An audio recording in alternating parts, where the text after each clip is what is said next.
Hello, everybody. Welcome to the final class in this week. Can I see your faces? Come on, people. Thanks, Liz. Hey.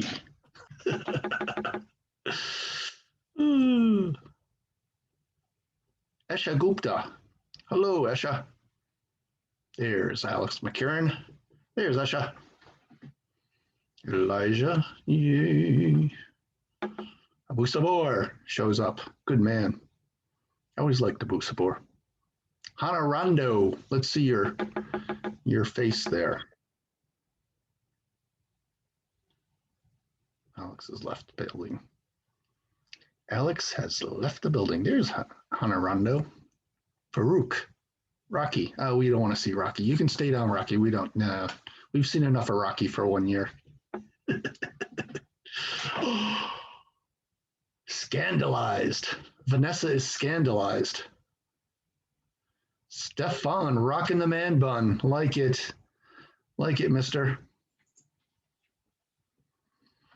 Okay, so good news. We're going to start out with a quiz today. The quiz, I just posted it on Moodle, but I will show it to you here. You can do it straight from here or from Moodle. It's up to you. So I'm going to stop the recording for about, let's say 15 minutes. I don't think it'll take more than 15 minutes. Kind of know it or you don't stuff. It's all based on our last lecture, Wednesday's lecture. So I'm going to pause it. And then you go ahead and rock on, and it will be 1:13 when I'll check back in.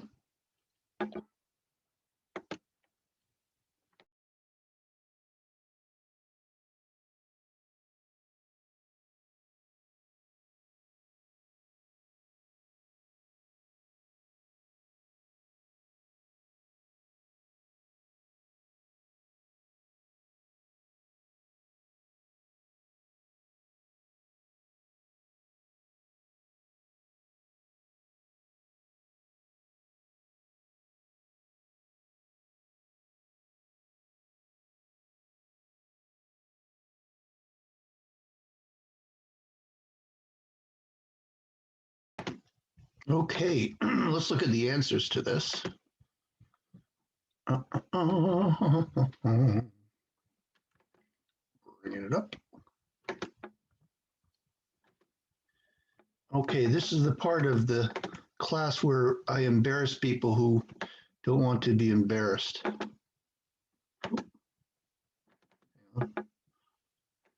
Do-do, do-do, please, please me, oh yeah. I gotta please you. I hate the Beatles, I really do. Come on, man. I'm trying to get my shit together here. I'm sorry, my stuff. That was crude. Okay, people. Now, if you want to spare your classmates, you can volunteer to answer these questions. If you don't, then you will be chosen to answer. Question number 1. You've got an animal cap dissected away from a blastula. This is Xenopus. And we're going to treat it with XNRs. What are you going to get? What are you going to get? Don't everyone answer at once. Let's just have one person answer. Come on, guys. Is it mesoderm or goosecoid? I wouldn't go as far as goosecoid, but I definitely say mesoderm. Okay, so I'm just looking at the type of tissue, not what transcription factors are coming up. So mesoderm, okay? XNRs make the ectoderm into mesoderm. Okay, going to get more complicated. This much I swear to thee. Animal cap treated with BMP4. Ooh, now I'm looking for a specific type of mesoderm. What do we get? Evans Cujo. You can run, but you can't hide. Evans? Hello? Yes, Evans. You're treating an animal cap with BMP4. What kind of tissue do you get? Oh, this one looks like Do you get in the neural I'm tissues? sorry, The neural tissues up here. neural tissue? Yeah. Nah, sorry, no neural. Sorry. What are we gonna get? Elijah Crossborn. The Coming of Elijah.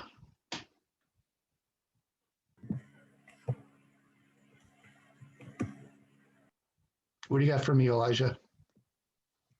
B? You get mesoderm, right? Correct, correct. What kind of mesoderm? Dorsal or ventral? I believe dorsal.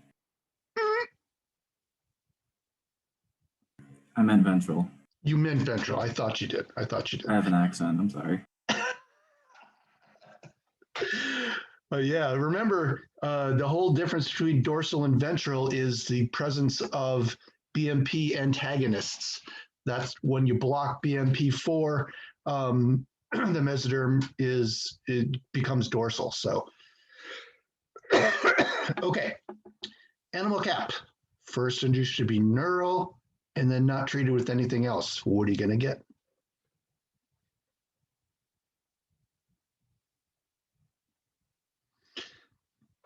I believe we did talk about this one in class.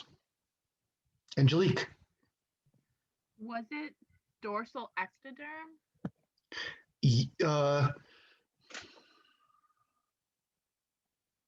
Yes, dorsal. What would dorsal ectoderm be? You got two choices, epidermis or neural. Well, it's already neural. I'm sorry. Yeah. It's already It would neural. be- So not dorsal. Think about the other axis. Ventral then? No, that's still the dorsal ventral axis. What about the AP axis? Would it be anterior? Yes, absolutely. So once it's been specified to be neural, if you knock out all other hormones, it's going to be dorsal. I'll talk more about these later, but let's just get the answers and then we'll talk more about them. Okay, first, induced to be neural and then treated with Wnt and FGF. Very similar question, different outcome. Zach Zeimer, ZZ, the Zster, Zerator, the Zach. Let's see. I'm going to keep making up names for your name if you don't answer the question.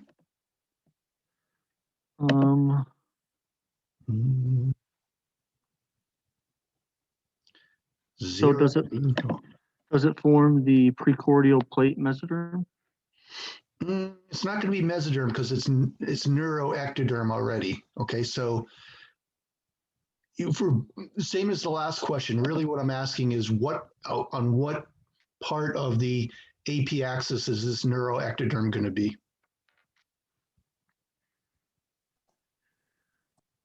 So it's moving from anterior to posterior, right? Moving? What's moving? This is Like- an animal cap experiment. So this is an animal cap that's out of the it's just cut off, and now we're going to treat it to find out what the ectoderm becomes. First, we make it neural, and then we're going to hit it with Wnt and FGF. Is it going to be anterior or posterior? It's going to be. Make a guess. You're going to be 50-50. I'll go with anterior. Nope, the last one was anterior. It's going to be posterior. So keep in mind, the big thing here is the Wnt gradient is what produces anterior versus posterior. So I'll come back to it. Okay, animal cap treated with cordanogan and follistatin. Audra Santonge. What do cordanogan and follistatin do? Well, is it going to be neural ectoderm? That's correct, neuroectoderm. Okay, because you're blocking BMP4. Neuroectoderm. Okay, 6. Animal cap treated with FGF.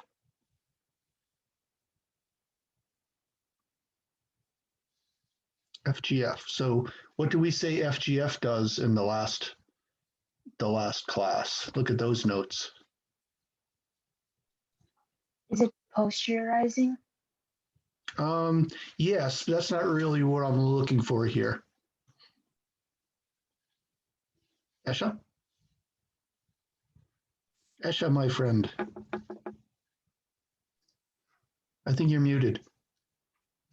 Yeah, I'm having problems with my mic. Oh, you're not muted. You're good. I really, I'll give you a That's- hint. In the last class, we said FGF is going to block BMP4. does it make it into neural ectoderm? Yep, neuroectoderm. Yep. Number 7, animal cap treated with Cerberus. Cerberus. Okay, question 1 for you is, what does Cerberus do?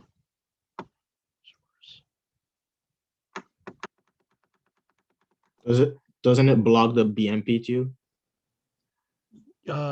Yes, but what else does it block?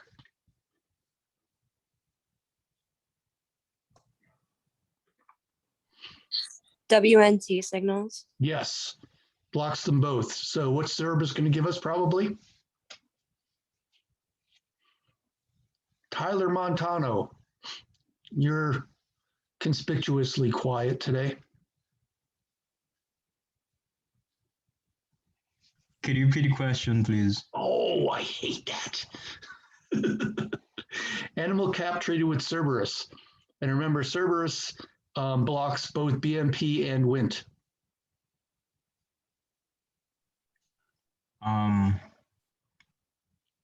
You know, there's these monkeys in Africa that threaten each other like this. I have no idea. They've got these huge eyebrows and they flash them. Sorry, I guess that's not so. I don't know. I think Stefan has the answer though. Is it going to create a spinal cord? I wouldn't go that far. I go to the other side of this, of the neuroectoderm.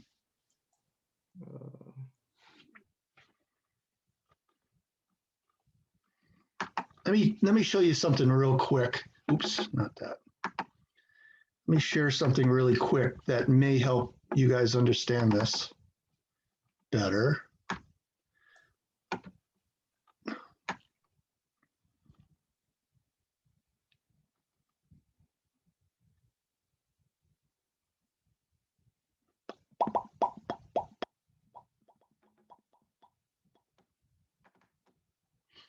Okay, anterior, posterior, dorsal, ventral. So your dorsal ventral is a BMP gradient, low here, high here. Wnt gradient then is high here, low here. So now you've got something that's going to block both Wnt and BMP4. So what are you going to get? Everybody. Anybody? All right, someone's going to get chosen here. Anthony Estevez. You haven't said a damn thing all semester. Anthony Estevez.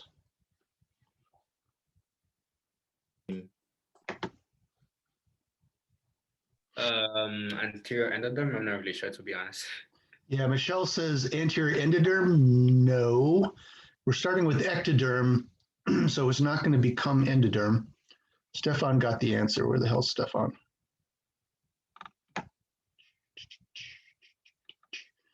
Stefan. Okay, no, I don't have it. Okay, so Cerberus is going to block both of those, both BMP4 and Wnt. So this is where you've got the lowest amount of BMP4 and Wnt. What is this area here? It's anterior neuroectoderm, right? That's the brain right there. I really wish some of you would use your anterior neuroectoderm. Just kidding. Just kidding. So if it's blocking stuff, how is something still forming then? Well, let me look at the question again. Did I make it neuro first? Cerberus. You know what?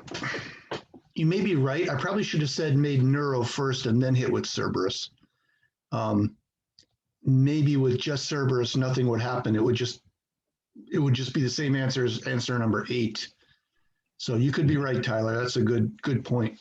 That sounds like I should get extra credit. You always do, Tyler, just for showing up. I give you a bonus point every time. Nobody else gets that. Sounds good. Just because I like you.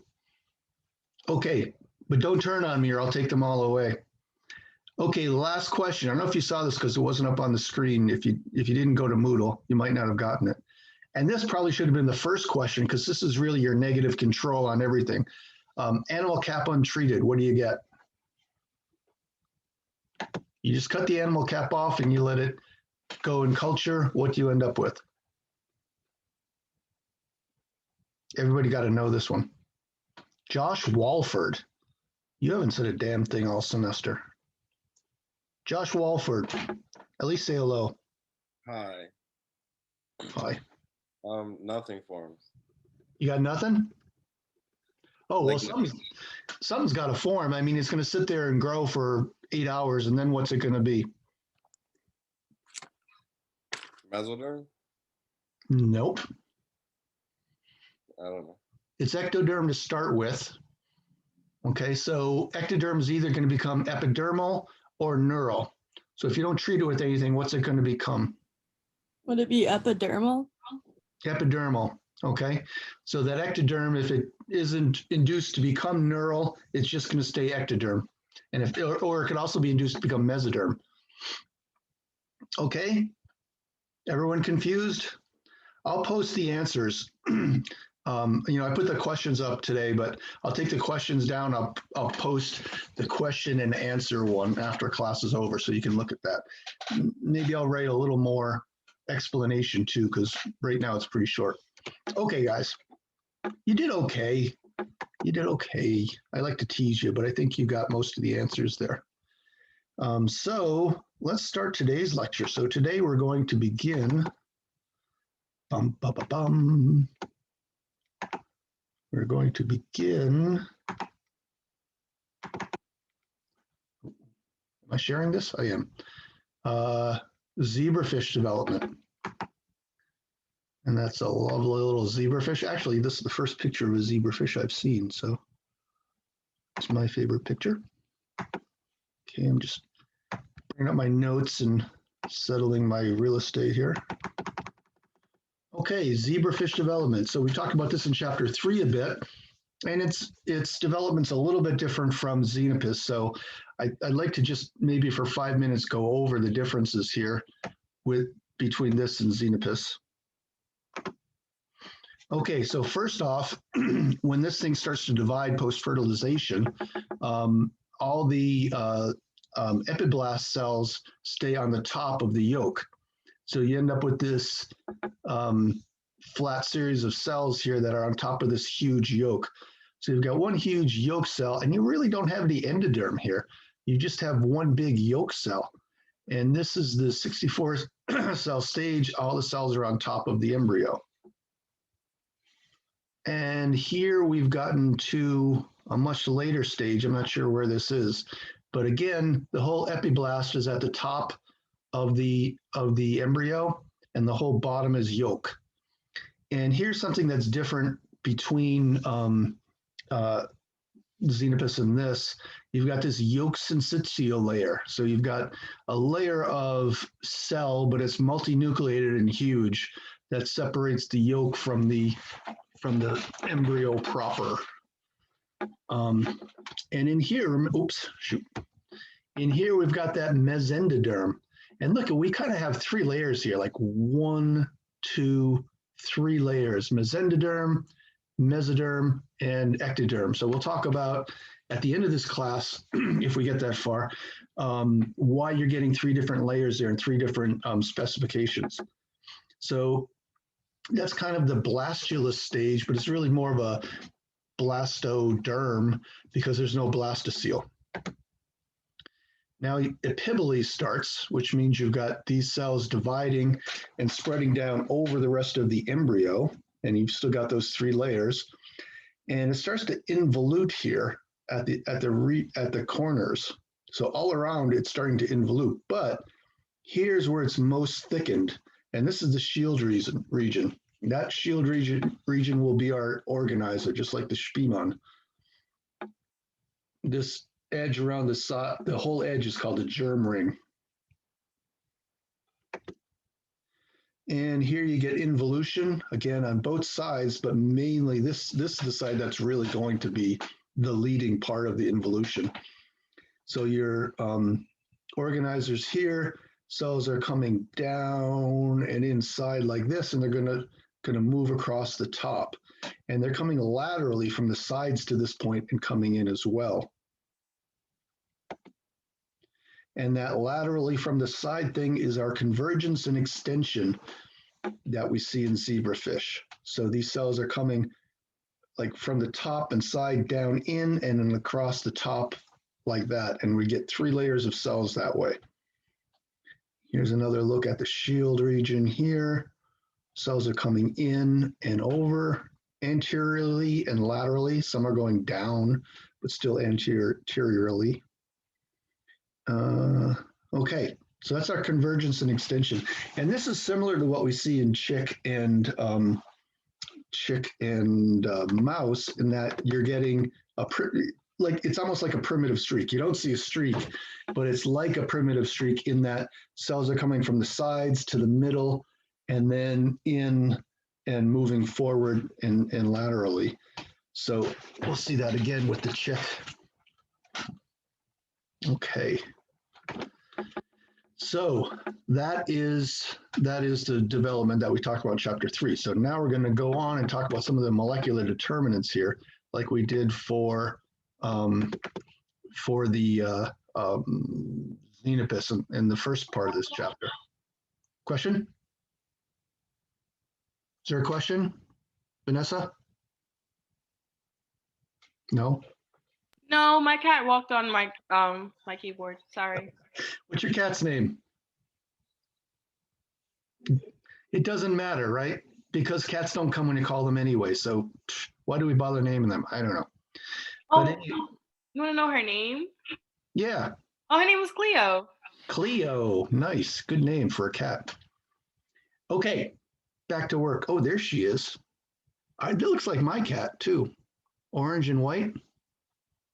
Nice. Okay. So we said that the shield region then becomes the organizer. Why is the shield region here as opposed to here?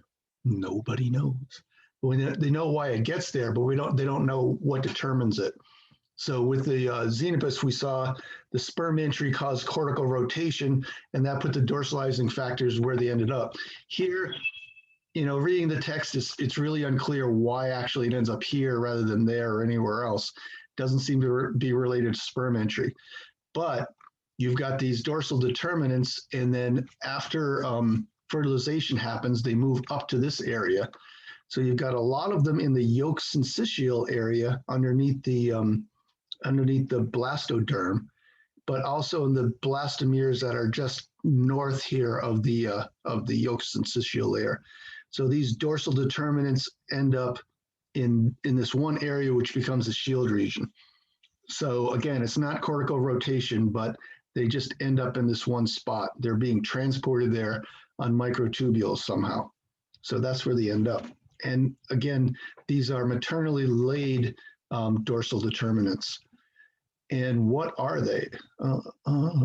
They're going to be, again, just like in Xenopus, Wnt and beta-catenin. So Wnt activates beta-catenin.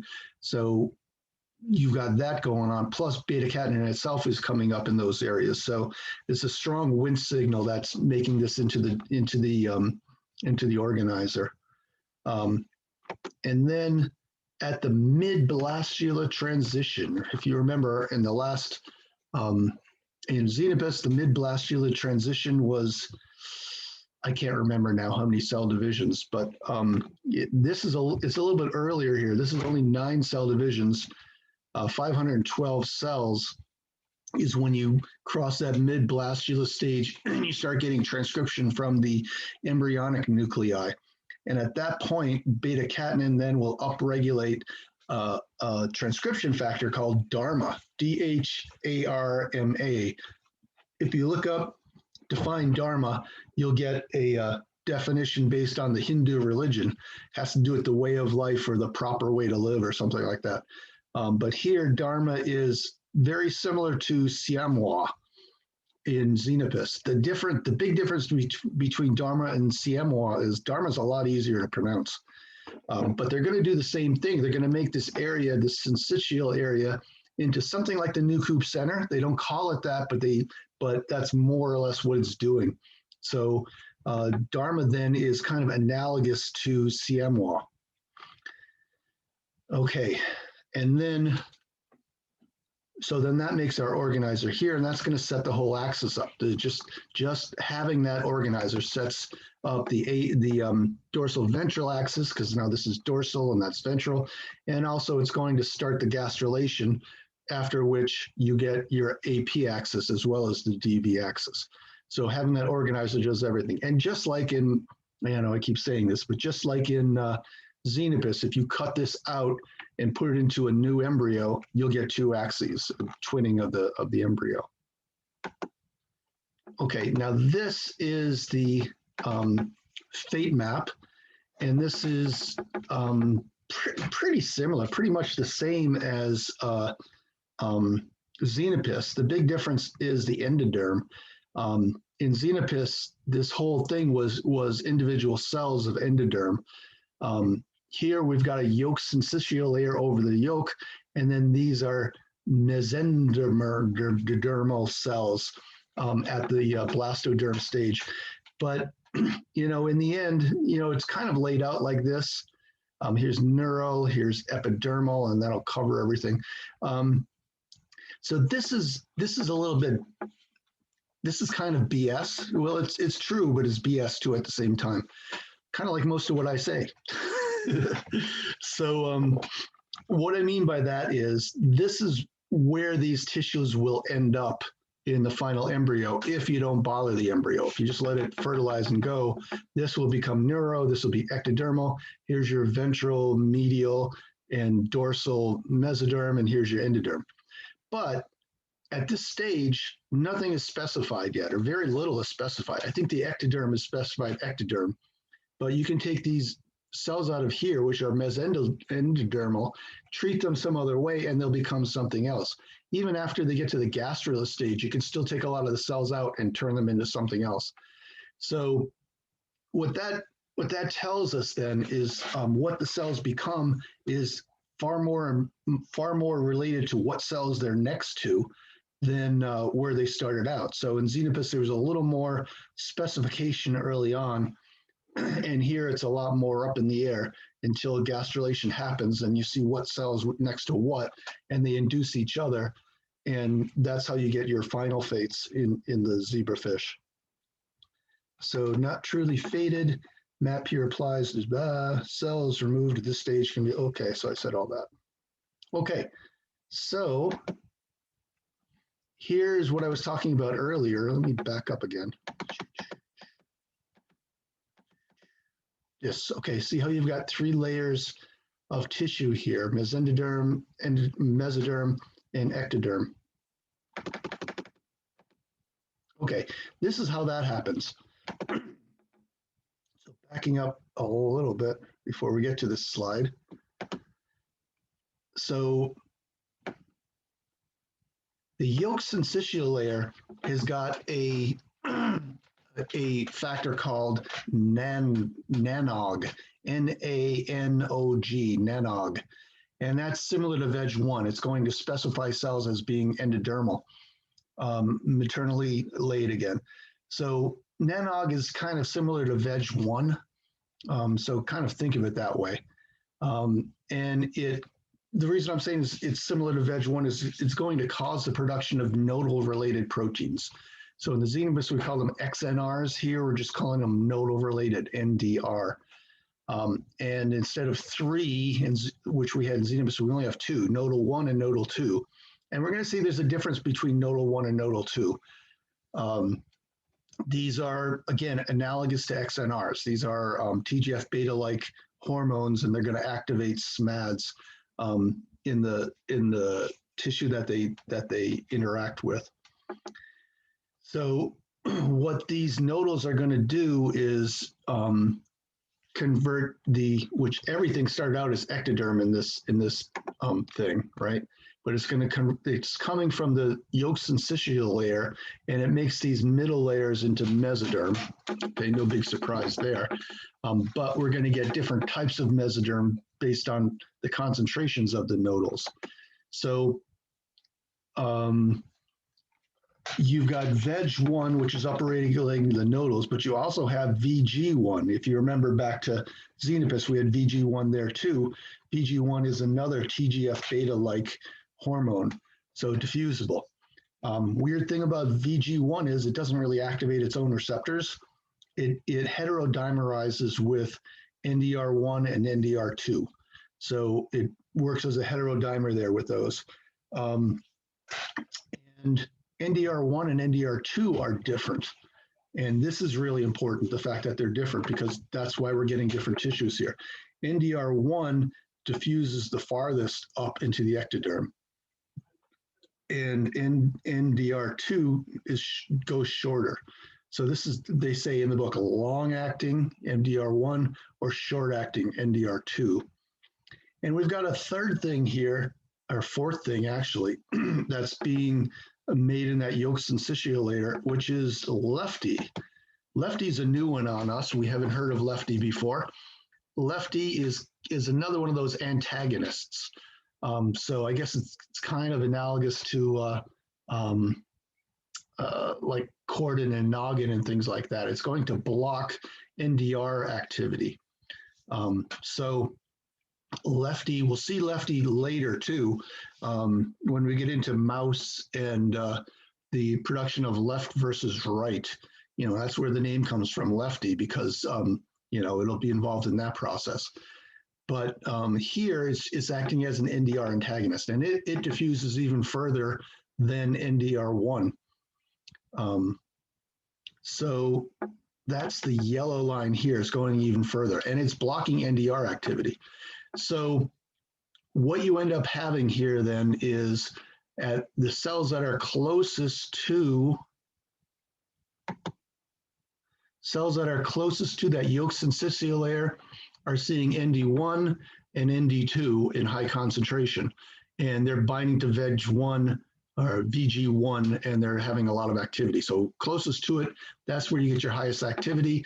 And so those end up being mesendodermal cells, a little more endodermal character than you see in the later cells.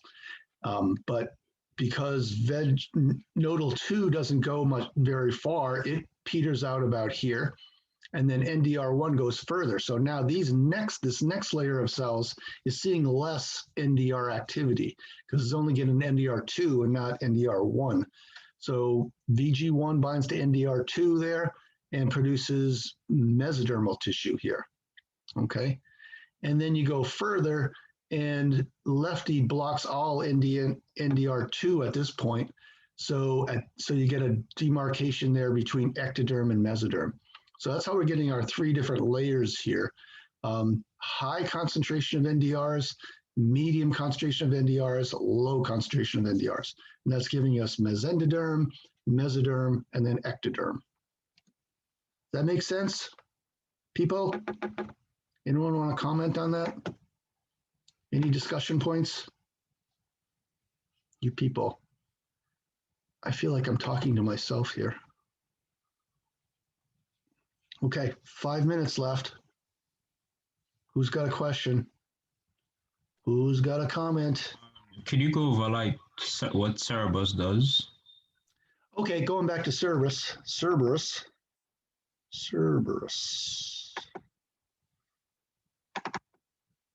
Let me find it here.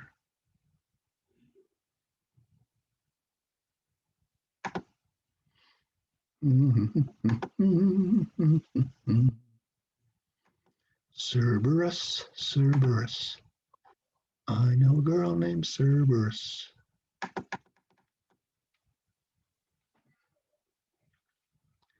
Okay. I'm not sure this is what I want. Hang on. Don't go anywhere.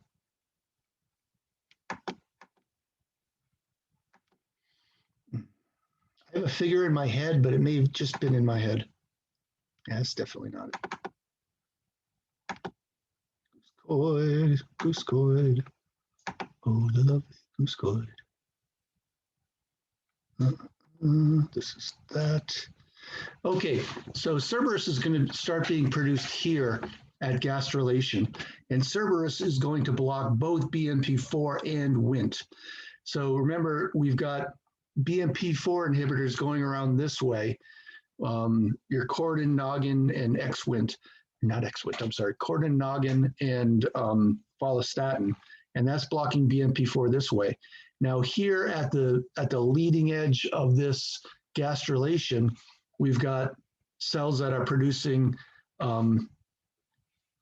Cerberus, okay? So as this goes forward like this, it's going to be blocking both BMP4 and Wnt. So because it went forward like this, you've got a concentration gradient of Wnt blocking going backwards. So you still have Wnt being produced back here, and so you end up with dorsal neuroendoderm.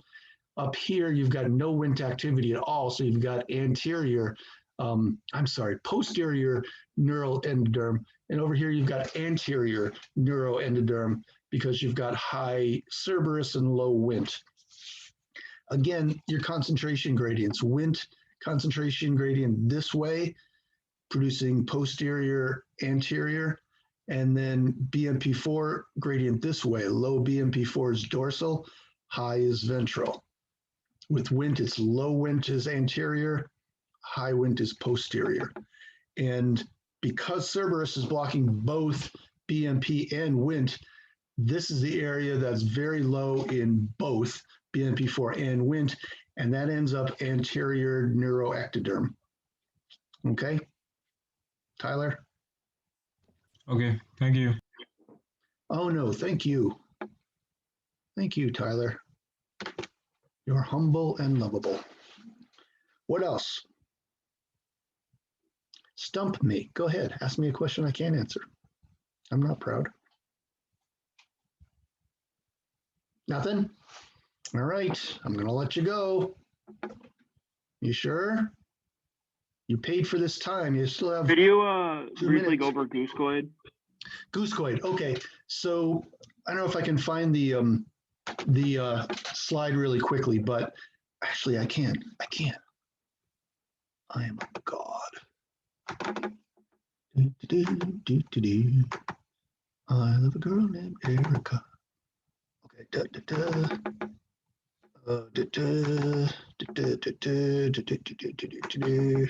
There, that's the one. Okay, so you get your XNRs here in BMP4, turning this into mesoderm, all ventral. You get nucleus center over here because of VEGT and Wnt signaling, beta-catenin. And so that turns this into the nucleus organizer because it's producing SEMWA. SEMWA then increases XNRs a lot. So you've got a lot more XNR here. And that induces goosecoid here. And goosecoid makes those mesodermal cells into a dorsal mesoderm, and it makes them into the Spearman organizer. Okay, so goosecoid. That's solely because of the increased XNRS production. Correct. Okay. Can you go over that, please? I'm sorry. Can you go over that, please? Go over what? Like the whole goosecoid process you were just explaining there. Okay, so I like to think of this as kind of like three things happening pretty much in sequence. Number one is as development's going on into the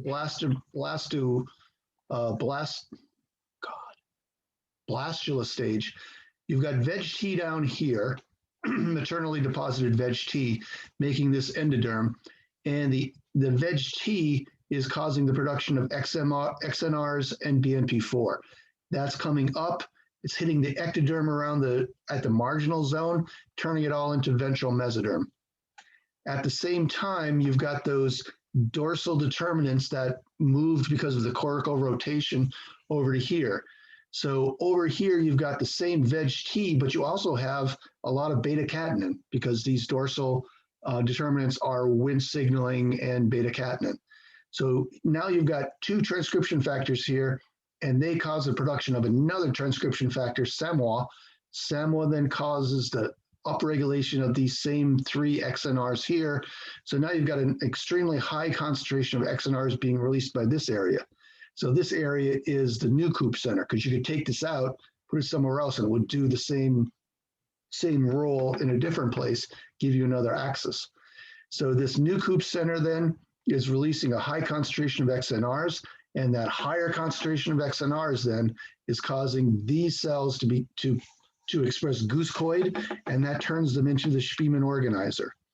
And it's also going to cause them to release chordin, noggin, and follistatin, and they're going to diffuse ventrally and set up that gradient of BMP between high BMP, which is ventral, and no BMP, which is dorsal. And then just to go a step further, to kind of close the loop, as they say. So that's going on here, but then when it starts to gastrulate, in addition to chordin, noggin, follistatin is producing Cerberus. As it gastrulates, then it's going to make this gradient of WNT as well, Wnt. Okay. And so the dorsal ventral axis got set up by the organizer that diffused those blockers around, and the AP axis happens because of gastrulation that also starts at the organizer. It's kind of like you've got your whole AP axis folded up in one spot here. This is anterior, this is anterior as well, and this is kind of middle. So it spreads out, and now you've got this gradient of Wnt low to high here because Cerberus is being expressed at a high level here and diffusing that way. Okay. See, I probably could have done that in one class and we could have had the last 2 weeks off. Would have been a lot easier. Okay, any questions? Anybody still here? Wow, we went over today. I'm always short. Today I went long. Life is good. Okay, so I will upload the answers to those induction questions that I gave you, and upload I think the notes are up there already. Okay, so we're good. I'll see you again on Monday. We'll do some more Xenopus. Have a great week. You too. Later, Fish. Thank you. Okay, see you later, guys.